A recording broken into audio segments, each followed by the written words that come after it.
네, 여러분 안녕하십니까. 고종환TV 부동산 애널리스트 TV를 운영하고 있는 고종환 한국재산관리연구원장입니다. 먼저 죄송했다는 말씀, 제가 설 연휴 끝나고 나서 여러 일들이 좀 많이 겹쳐서요.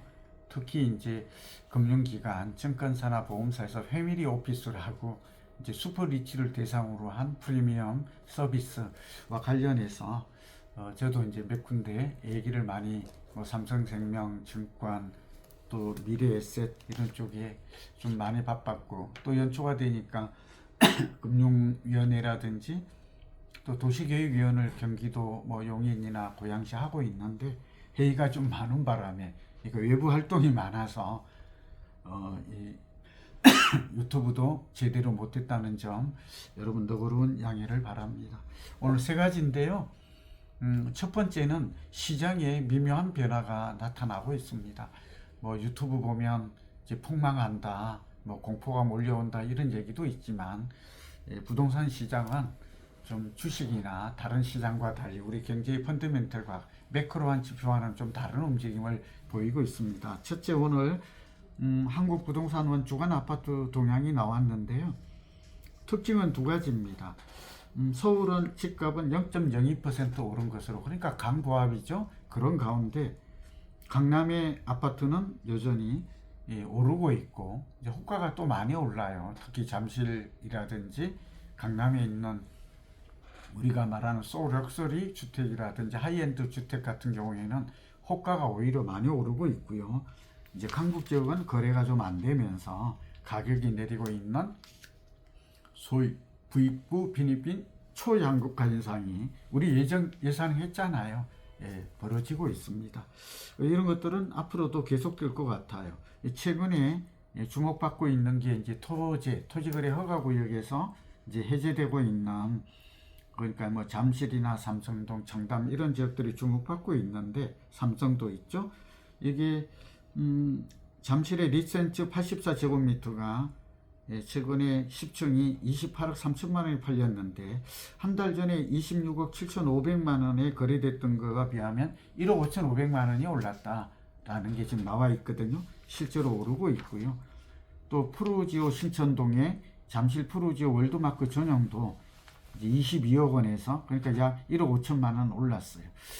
그러니까 최근에 토지에서 풀린 곳들이 이미 좀 풀릴 걸 예상했는지 올랐고, 또 호가가 매일경제 신문에 보니까 호가가 1, 2억씩 지금 오르고 있다. 토지가 풀리게 되면 아무래도 이제 거래가 좀 자유롭고 하니까 충분히 예상했던 일입니다만, 저는 또 언론을 통해서 매경이나 조선일보, 사실은 왜 이렇게 봄이사철을 앞두고 강남은 집값이 여전히 불안한 상황에서 토지를 풀까, 적어도 탄핵 정국이 끝나고 좀 시장이 확실히 안정된 이후에 했으면 좋겠다 하는 의견을 여러 번 했습니다만, 저 의견보다도 주민들의 재산권 침해, 또 대선이 가까웠다고 느꼈는지 또 여러 이유가 있겠죠. 그렇게 됐습니다.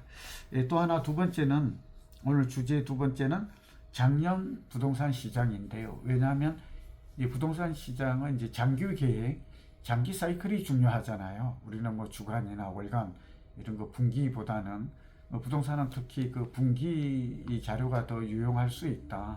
집을 산다면 5년에서 10년, 우리는 특히 10년 정도 미래를 내다보고, 또 부동산 경기 사이클도 9년에서 11년, 약 10년 정도 있기 때문에 그런 관점에서 접근해야지.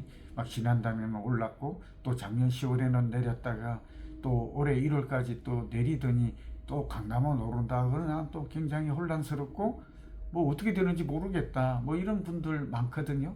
그렇게 생각하면 그럼 또 다음 달은 또 어떻게 되느냐, 여기다 또 토거제까지 나오고 이렇게 생각해요. 그러지 마시고, 제가 두 가지 얘기했잖아요. 단기 흐름도 봐야 되지만 중장기 사이클이 있다. 두 번째는 지금 집값이 이 무릎에서 사야 되는데 어느 정도 와 있는가, 이런 걸 좀 보라고 그래요. 세 번째는 지역의 변화가 양극화되잖아요. 그러니까 미래에 지금 좋은 지역, 더 좋아질 지역, 이게 이제 계층 구조화라고 그랬잖아요. 상위, 중위, 하위, 이걸 상급지, 하급지, 중급지 이렇게 구분도 합니다. 그리고 많이 떨어진 지역을 사면 돼요. 지금 일시적으로 인천 송도라든지 또 평택도 그렇고 이 세종시도 그래요. 추가 하락폭은 좀 크지 않을 것 같아요. 제가 볼 때는 올해 상반기가 바닥을 찍고 지금 강남이 이렇게 오른다면 강남 주변에 있는 소위 마용성을 비롯해서 서울 지역도 상승 대열에 합류할 가능성이 높아진다 이렇게 봐야지.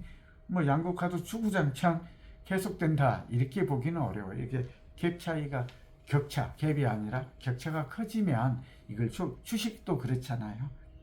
우리가 블루칩과 옐로우칩 간의 격차가 커지면 또 가격이 너무 과도하게 상승하는 구간이 오면 거품이 쌓이는 거거든요.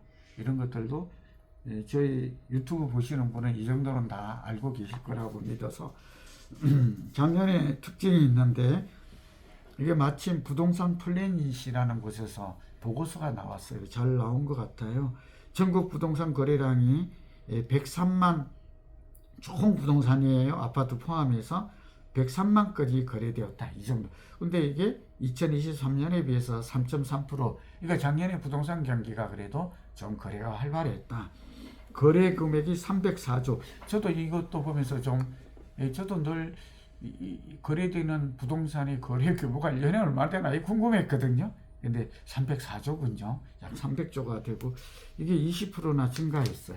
근데 이게 유형별로 보니까 오피스텔이 20.7%.